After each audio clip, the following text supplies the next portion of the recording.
हिंदू राष्ट्र मुसलमानों के लिए नुकसानदेह नहीं होगा। मैं फिर आपके चैनल पर कह रहा हूं, इतिहास साक्षी है, हिंदू राष्ट्र मुसलमानों को दुख नहीं देगा ज्यादा, लेकिन हिंदू राष्ट्र बहुजनों को दुख और संकट में डालेगा, क्योंकि उसकी जो व्यवस्था है वो व्यवस्था ही ऐसी है कि जिसमें आपको वर्ण व्यवस्था स्वीकार करना ही होगा, आपको शिक्षा से वंचित होना ही होगा, आपको अधिकार से वंचित होना ही होगा। सावधान हो जाइए, सतर्क होइए। अब एक दो बाबा नहीं है बागेश्वर के, कई बाबाओं की एक मंडली है जो टीवी पर, यूट्यूब पर, टोटल सोशल साइट पर और मंचों से भी, सार्वजनिक मंचों से भी लगातार कह रहे हैं कि भारत को हम हिंदू राष्ट्र घोषित कर कर रहेंगे। लेकिन हमने आज एक नया नारा बनाया है भारत के इतिहास में, तुम मेरा साथ दो, हम हिंदू राष्ट्र बनाएंगे। आपको याद होगा, आप मीडिया के लोग हैं, कुछ बाबा ऐसे हैं जिन्होंने संसद भवन के पास यानी कि जंतर मंतर पर जाकर कहा, टाइम भी बता दिया, डेट दे दिया कि हम जो है अमुक तारीख को हिंदू राष्ट्र घोषित करेंगे, और वो बाबा खुलेआम घूम रहा है। मतलब क्या होता है ये, मतलब समझना होगा आपको। कोई ये कहे कि मैं नहीं मानता संविधान को, मैं हिंदू राष्ट्र घोषित करूंगा, और वो आजाद घूम रहा है, इसका मतलब सत्ता पर बैठे लोग भी हिंदू राष्ट्र को मौन स्वीकृति प्रदान कर रहे हैं। दोनों आंखों से लोगों ने देखा, घड़े से पानी पीने पर क्यों हत्या हुई, समझना होगा आपको। क्यों आप भारत के माने जाने नेता जो उप प्रधानमंत्री रहे, रक्षा मंत्री रहे, बाबू जगजीवन राम, अनावरण करते हैं मूर्ति का तो आप मूर्ति को धोते हैं। बिहार के मुख्यमंत्री रहे जीतन राम मांझी, मंदिर दर्शन करने जाते हैं और उसके बाद निकलते हैं तो मंदिर धोया जाता। ये कौन समझेगा? बागेश्वर धाम के बाबा का एक नया बयान जो है वो वायरल हो रहा है। वो कह रहे हैं कि साहब तुम मेरा साथ दो, जैसे उन्होंने कहा था सुभाष चंद्र बोस ने कि तुम मुझे खून दो मैं तुम्हें आजादी दूंगा। वो कह रहे हैं एक नया नारा है, तुम मेरा साथ दो मैं तुम्हें हिंदू राष्ट्र दूंगा। क्या कहना चाहते हैं? देखिए, आपने इस नाम के साथ नेताजी का नाम जोड़ दिया और ये बड़ा ही मेरे लिए दुखदाई और बाबा जी ने जोड़ा है पहले। और सुभाष चंद्र बोस जी के जन्मोत्सव पर उनका एक नारा था, तुम मुझे खून दो मैं तुम्हें, लेकिन हमने आज एक नया नारा बनाया है भारत के इतिहास में, तुम मेरा साथ दो, हम हिंदू राष्ट्र बनाएंगे। बाबा जी ने जोड़ा है। बाबा जी नेताजी सुभाष चंद्र बोस के पांव के जूते के बराबर भी नहीं है। नेताजी नेताजी थे, नेताजी नेताजी हैं, और नेताजी जब तक भारत रहेगा उनका नाम अमर रहेगा, नेताजी सुभाष चंद्र बोस।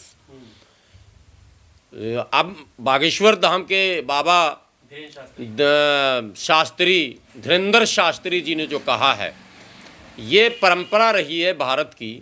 दुर्भाग्य से इसमें हमारे भी कुछ लोग हैं कि जब वो कहीं फंसते हैं तो धर्म की आड़ लेते हैं अपने आप को ताकतवर बनवाने के लिए और अपने उन असंवैधानिक कृत्यों पर पर्दा डालने के लिए।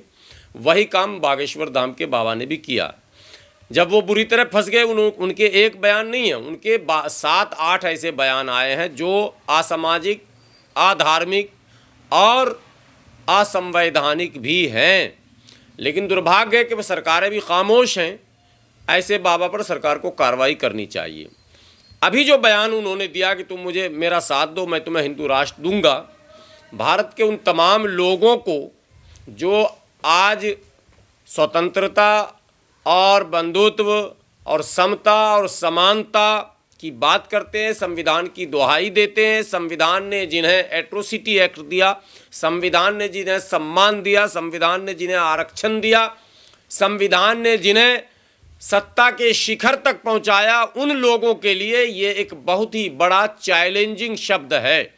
ये केवल सरकार के लिए नहीं, भारत के उन बहुसंख्यक बहुजनों के लिए जिसमें SC, ST, OBC, total minorities, Muslim, Christian, Sikh, बौद्ध जो भी हैं, उन सबों के लिए एक बहुत ही बड़ी चुनौती है कि यदि ऐसे समय में भी वो अपनी अपनी ढोली और अपना अपना राग अगर करेंगे, ऐसे समय में भी वो अगर कुछ निजी स्वार्थों के लिए वर्तमान सरकार, वर्तमान सत्ता के साथ वो खड़े कांधे से कांधा मिलाकर होंगे, ऐसे समय में भी अगर उन्होंने चुप्पी साध रखी किसी कारणवश रामदास अठावले की तरह, तो याद रखेंगे कि अब वो समय उनको दोबारा नहीं मिलेगा कि फिर कोई ऐसे लोग पैदा होंगे जो इन्हें मुक्ति दिला पाएंगे, क्योंकि इतिहास साक्षी है कि मनुवाद को परास्त किसी ने नहीं किया।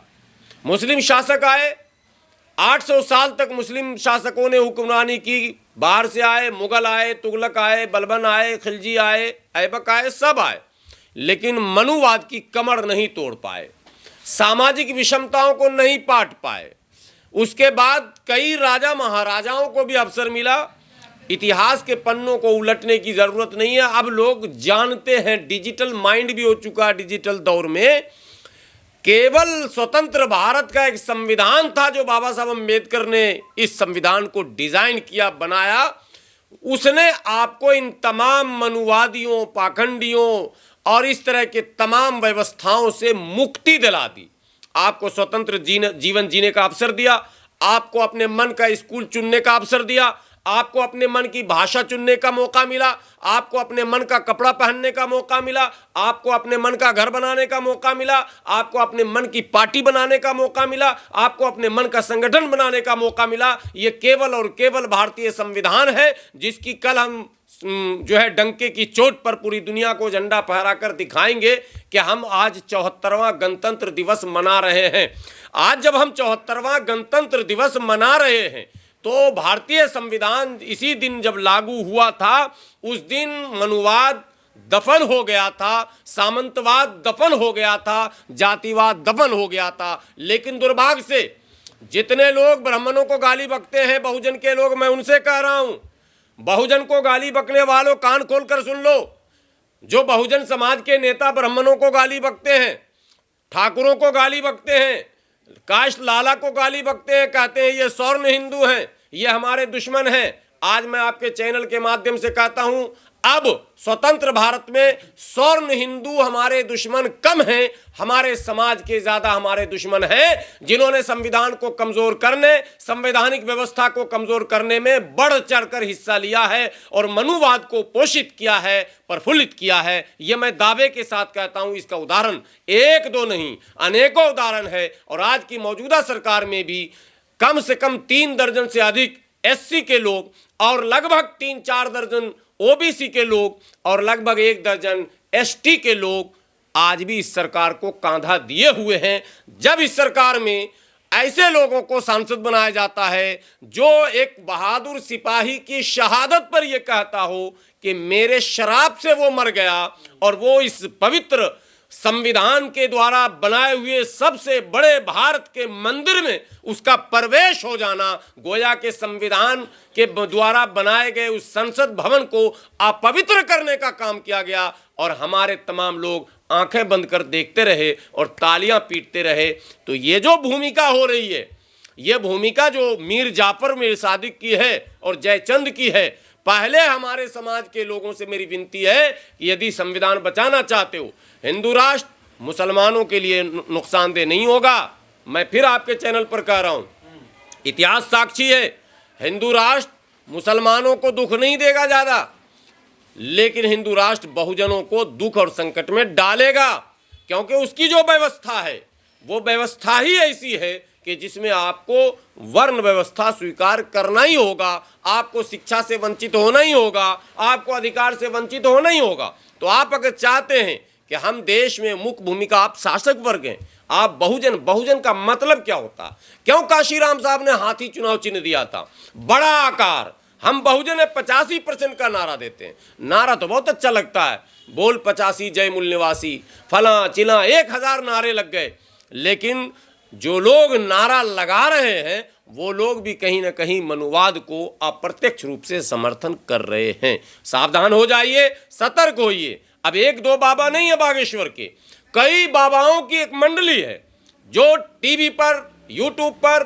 टोटल सोशल साइट पर और मंचों से भी, सार्वजनिक मंचों से भी लगातार कह रहे हैं कि भारत को हम हिंदू राष्ट्र घोषित कर कर रहेंगे। आपको याद होगा, आप मीडिया के लोग हैं, कुछ बाबा ऐसे हैं जिन्होंने संसद भवन के पास यानी कि जंतर मंतर पर जाकर कहा, टाइम भी बता दिया, डेट दे दिया कि हम जो है अमुक तारीख को हिंदू राष्ट्र घोषित करेंगे, और वो बाबा खुलेआम घूम रहा है। मतलब क्या होता है, ये मतलब समझना होगा आपको। कोई ये कहे कि मैं नहीं मानता संविधान को, मैं हिंदू राष्ट्र घोषित करूंगा, और वो आजाद घूम रहा है, इसका मतलब सत्ता पर बैठे लोग भी हिंदू राष्ट्र को मौन स्वीकृति प्रदान कर रहे हैं, और बहुजन समाज के लोग खामोशी से अगर बैठे तमाशा देख रहे हैं तो याद रखो, तमाशा देखने लायक भी तुम नहीं रह पाओगे। ये तो आप बाबा की बात बता रहे हैं जो संवैधानिक पद पर हैं, यूपी में मिनिस्टर हैं रघुराज, वो भी कह रहे हैं हिंदू राष्ट्र बनेगा। मैं कह तो रहा हूं, कोई बीमारी जो शुरू होती है अगर समय पर उसका इलाज न किया जाए तो वो नासूर बन जाता है, नासूर, वो फिर लाइलाज हो जाता है, फिर उसका इलाज फिर उसका मुमकिन नहीं होता, संभव नहीं होता है, डॉक्टर जवाब दे देता है। आज जिस दौर पे हम गुजर रहे हैं, केंद्रीय मंत्री गिरिराज सिंह का बयान आता है और वो बयान देते हैं कि हिंदू राष्ट्र जो है हमारा भारत है, ऑलरेडी है, वो ये कह रहे हैं, और कई राज्य के मंत्री कहते हैं कि हिंदू राष्ट्र बनेगा, बनाएंगे। मतलब आप गणतंत्र दिवस पर झंडा क्यों फहरा रहे हैं? आपने तो अपने कार्यालय पे झंडा 70 सालों तक नहीं फहराया था। आप देश के आंख में धूल झोंकने का काम कर रहे हैं। अगर आपकी आस्था संविधान पर है तो फिर आप हिंदू राष्ट्र, मुस्लिम राष्ट्र, सिख राष्ट्र, खालिस्तान, पाकिस्तान, ये क्या मतलब है? जो लोग मैं कह रहा हूं मीडिया से भी, जो लोग कहते खालिस्तान की बात करते हैं वो देशद्रोही हैं, अपराधी हैं। जो लोग शरिया की बात कर रहे हैं भारत में वो देशद्रोही हैं, अपराधी हैं, जिन लोगों ने 2047 की बात कही थी। और जो लोग हिंदू राष्ट्र की बात कर रहे हैं वो भी देशद्रोही हैं, अपराधी हैं। भारतीय संविधान में इन लोगों के दंड का जो है इंतजाम है, और मैं सरकार से विनती करता हूं और आम बहुजन के नेताओं से कि सरकार को आप घेरिए कि भाई ऐसे लोगों पर लगाम लगाने के लिए उन्हें दंडित करना चाहिए। आप कह रहे हैं बहुजन नेताओं से अपील कर रहे हैं, और लगता है ऐसा है कि जैसे भंगेश्वर धाम का समर्थन बहुजन समाज ही कर रहा है अंदर खाते। आप बागेश्वर धाम एक नहीं है, जितने धाम हैं जो जेल में बंद हैं बड़े नामचीन नेता, उनके धाम में भी आप चले जाते बहुजन समाज ही वहां आपको मिलेगा। आप गंगा स्नान में चले जाइए वही मिलेगा। यही तो दुर्भाग्य है हमारा कि हमारी लड़ाई दम वहीं तोड़ती है जहां धर्म जो है सर चढ़कर बोलता है। मुसलमानों के एक गिरोह को सक्रिय कराया गया आरएसएस की तरफ से, मौके मौके पर टीवी के माध्यम से, टीवी पे डिबेट पर जाने के लिए मौलानाओं का विरोध क्यों समाज में हो रहा है? इसीलिए तो हो रहा चूंकि समाज में मैसेज जा रहा कि मैच कहीं ना कहीं फिक्स हो रहा। मौलाना से बयान दिला दे। एक मौलाना हमारे हैं, टीवी पर जाते हैं, बहुत प्रसिद्ध हैं, उन्होंने बयान दिया एएनआई को बुलाकर कि भाई तुमने मंदिर बना ली, तुम 2024 में उद्घाटन करोगे, हमारी आने वाली नस्ल जो है उस मंदिर को तोड़ के मस्जिद बनाएगी। मतलब सोए हुए को भी आप जगाने के लिए प्रोवोक कर रहे हैं। आप ये मुद्दा बनाए रखने के लिए 2-4 टोपी वाले, 2-4 दाढ़ी वाले, 2-4 चंदन टीका वाले और 2-4 बहुजन समाज के नेता, रामदास अठावले जैसे नेता और उनके जैसे और दूसरे नेता लगातार मुद्दे में सिर्फ धर्म को बनाकर रखते हैं। हमेशा कभी गीता पर बहस, कभी रामायण पर बहस, कभी महाभारत पर बहस, कभी क्या कहते हैं अयोध्या पर बहस, कभी मथुरा पर, कभी काशी पर, हिंदू मुस्लिम करके माहौल ऐसा बना दिया कि अब कोई भी रोजी रोटी, पढ़ाई लिखाई, दवाई, मान सम्मान का और अधिकार की बात ही नहीं करता। जबकि संकट में न धर्म है और न धर्म था, न धर्म रहेगा। संकट में तब भी लोगों के अधिकार थे, तब भी लोगों का मान सम्मान था, चप्पल सर पर लेकर चलना पड़ता था। और आज 21वीं सदी में संविधान होते हुए भी इसी भारत में दोनों आंखों से लोगों ने देखा घड़े से पानी पीने पर क्यों हत्या हुई। ये समझना होगा आपको। क्यों आप भारत के माने जाने नेता जो उप प्रधानमंत्री रहे, रक्षा मंत्री रहे, बाबू जगजीवन राम अनावरण करते हैं मूर्ति का तो आप मूर्ति को धोते हैं। बिहार के मुख्यमंत्री रहे जीतन राम मांझी मंदिर दर्शन करने जाते हैं और उसके बाद निकलते हैं तो मंदिर धोया जाता। ये कौन समझेगा? मैं अगर बहैसियत मुसलमान अगर इस बात को कहूंगा तो लोग कहेंगे आप भड़का रहे हैं। लेकिन चूंकि मेरा मोमेंट हमेशा अम्बेडकरवादी रहा है, मैंने शुरू इसी से की है। मैं इंडियन जस्टिस पार्टी में था 2004 में और तब उदित राज को मैं आइडियल मानता था, लेकिन दुर्भाग्य से उदित राज भी उसी रास्ते पर चले गए। केवल थोड़ी सी लालच। अरे भाई ये थोड़ी थोड़ी बाबा साहब अम्बेडकर उंगली दिखा रहे हैं, पूरी सत्ता तुम्हारी, देश तुम्हारा, मूल निवासी तुम हो, 85% तुम हो, सब कुछ तुम्हारा है, और तुम थोड़ी थोड़ी चटनी के चक्कर में समाज का सौदा करते हो, समाज को अपमानित करते हो, बाबा साहब के सपने को जो है धत्ता बताते हो। याद रखो, अगर नस्लें जाग गई तो ऐसे नेताओं को सड़कों पर जो है नंगा कर दिया जाएगा, जिन नेताओं ने बहुजन समाज के मान और सम्मान के साथ खिलवाड़ करने का काम किया है। इसलिए सावधान होने की आवश्यकता है। जब देश में Subscribe now and press the bell icon. Never miss an update.